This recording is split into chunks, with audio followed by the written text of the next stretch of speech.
My name is Tina. I am 23 years old. I live in a small city. The city is quiet. There are not many people. The streets are narrow. The buildings are old. There are a few shops and a market, but nothing big. Everything feels small here.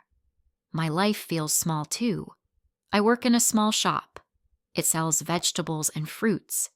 The shop is close to my house. I can walk there in 5 minutes. The owner is an old man named Mr. Patel.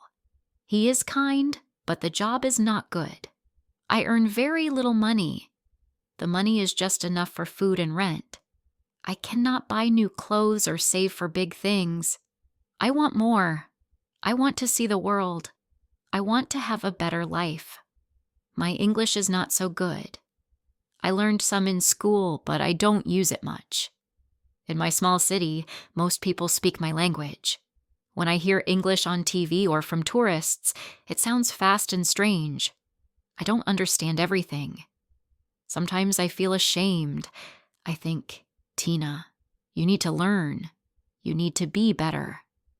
But learning is hard when I am always tired from work. One day I watch a movie about New York. The movie shows tall buildings, bright lights, and busy streets. People there look happy and busy. I think, New York is so different. It is big and exciting. I say to myself, Tina, you should go there. You can learn English. You can find a better job. You can see big things. The idea scares me, but it also makes me excited. But there are problems. New York is far away. It takes hours to fly there. I don't know anyone there. I don't have much money. My family says, Tina, stay here. It is safe here. Why do you want to leave? My mother worries. My father shakes his head. They don't understand. I love them, but I don't want to stay in the small city forever. I want to try something new. I decide to save money. I work extra hours at the shop. Mr. Patel lets me stay late to clean or count the vegetables. I don't mind. Every extra hour means more money. I stop buying snacks or new shoes. I eat simple food at home, rice and beans. I save every penny. It takes months, but finally I have enough for a plane ticket. I go online and buy it. My hands shake when I press the button. I think, this is real. I am going. The night before I leave, I pack my bag. I take clothes, a toothbrush, and some bread for the trip. I also take a small notebook and a pen. I write on the first page, Tina, you can do this. Be brave. I want to remember those words. I feel nervous, but I also feel hope. The next morning, I go to the airport. It is my first time flying. The airport is big and noisy. People rush with suitcases. Voices come from speakers. I feel small and lost. I show my ticket to a woman at the counter. She smiles and says, "Have a good trip." I smile back, but my heart beats fast. On the plane, I sit by the window. I look out at the sky. It is blue and endless. The clouds look like cotton. I think, this is new. This is big. The plane shakes a little when it takes off. My stomach feels funny, but I am happy. I close my eyes and dream of New York. After a few hours, the plane lands. I am in New York. The airport here is huge.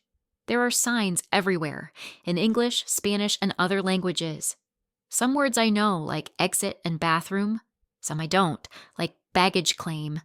I feel nervous again, but I follow the crowd. I take a taxi to a hotel. The driver is a man with a loud voice. He says, "First time in New York?" I nod. "Yes," I say quietly. He smiles. "You will like it here. It's busy, but fun." I hope he is right. The city looks scary from the taxi window. Cars honk, people walk fast, and buildings touch the sky. The hotel is small but clean. My room has a bed, a desk, and a window. I look out the window.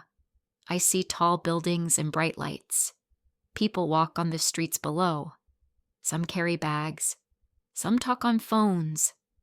It is so different from my small city. I feel excited and scared at the same time. The first day I decide to explore. I go to Times Square. It is loud and bright. Big screens show movies and ads. People take pictures. Some sell hats or toys on the street. I buy a hot dog from a man with a cart. It smells good, but it tastes different, salty and warm. I am not used to it, but I like it. I try to talk to people. I say, "Hello, where is the subway?" Some people don't hear me. Some point and say, "Down that street." I say, "Thank you." My English is slow, but I try. Every time I talk, I feel a little braver. But sometimes people look at me strange. I think they don't understand me. Or maybe I don't understand them. The next day, I go to Central Park. It is big and green, like a piece of nature in the city. There are trees, grass, and a lake. People run or sit on benches. Some play music. I sit on a bench and listen to a man play the guitar. His music is soft and happy. I close my eyes. For a moment, I forget I am far from home. I think of my small city, the quiet streets, the market, my family. I miss them, but I don't want to go back. But then I think about money. I don't have much left. The plane ticket and hotel cost a lot. In my small city, my job paid little, but here, everything is more expensive. A hot dog, a taxi, even a bottle of water costs more than I expect. I need to find a job. But I don't know how. My English is still not good. I feel scared again. I go to a library. Libraries are free and I like books. The library in New York is big and quiet. I find a book about jobs. It has simple words. I read slowly. It says, "Look for work in restaurants or shops. Learn English first." I think, yes, I can do that. The book gives me hope. I find an English class. It is near my hotel. The class is for people like me, people who want to learn. The teacher is a woman named Ms. Lee. She is kind and patient. She says, "Don't be afraid. We all start small." I like her. She speaks slowly and uses easy words. She teaches us hello, thank you, and how are you? I practice with other students. Some are from Mexico, some are from China. We laugh when we make mistakes. It feels good to not be alone. Every day I go to class. I learn new words. I write them in my notebook. I say them out loud. Ms. Lee gives us homework. She says, "Practice at home, talk to people." I try. After class, I walk to shops and say, "Hello, how are you?" Some people smile, some don't answer. But I keep trying. Ms. Lee also teaches us grammar. She says, "This is I am, this is you are." I write it down. It is hard, but I like it. In class, I make friends. There is Juan from Mexico. He is funny. He always laughs. There is Lee from China. She is quiet but nice. We sit together. We help each other. Juan says, "Tina, your English is good now." I shake my head. "No, not yet," I say. But I feel happy. Friends make me brave. After 2 weeks, Ms. Lee says, "Tina, you can find a job now." I am surprised. I don't feel ready, but I try. I walk to shops and restaurants. I say, "Do you need help?" I can work hard. Some say no. Some don't understand me. But I don't stop. One day I see a small cafe. It has tables outside and smells like coffee. I go inside and talk to the manager. Her name is Maria. She is a short woman with dark hair. She listens to me. I say, "Do you need help?" I can work hard. My voice shakes, but I smile. She looks at me and says, "Your English is not perfect, but you seem kind.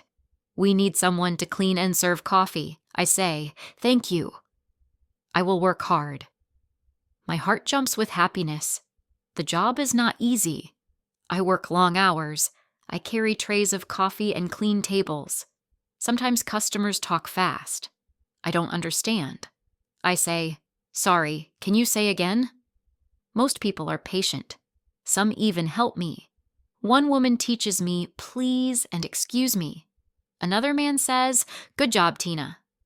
I write the words in my notebook. At work, Maria is strict but fair. She says, "Learn fast. Talk to customers." I try. I say, "Hello, coffee?" They smile. It feels good. I earn more money than in my small city.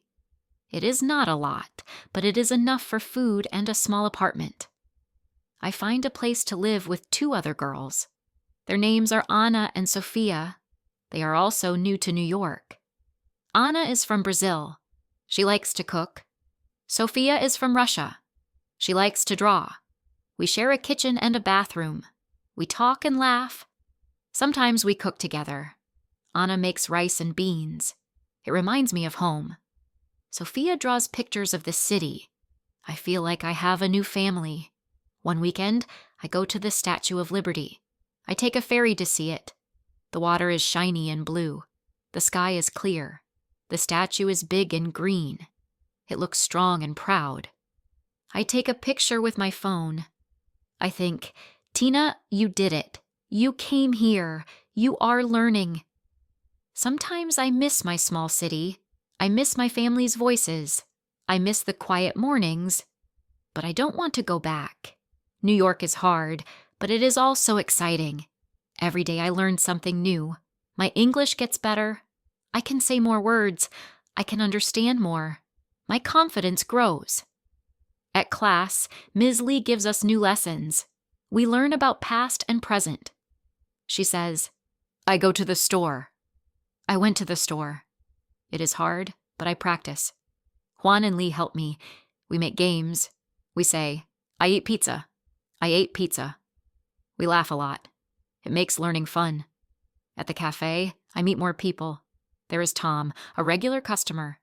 He comes every day for coffee. He is old and kind. He says, "Tina, your English is getting better." I smile. "Thank you," I say. He teaches me new words like delicious and busy. I write them down. Maria says, "Tina, you are doing good work." I feel proud. One night I sit in my apartment. Anna and Sophia are asleep. I open my notebook. I write, "I came to New York because my life was small. I earned less money. My English was not good. But now I am here. I have a job. I have friends. I am learning. I am scared sometimes, but I am happy. I will keep going." I look out the window. The city lights shine bright. Cars honk. People walk fast. I smile. I think, this is my new home. This is my new start. I feel brave. I feel proud. I know I made the right choice.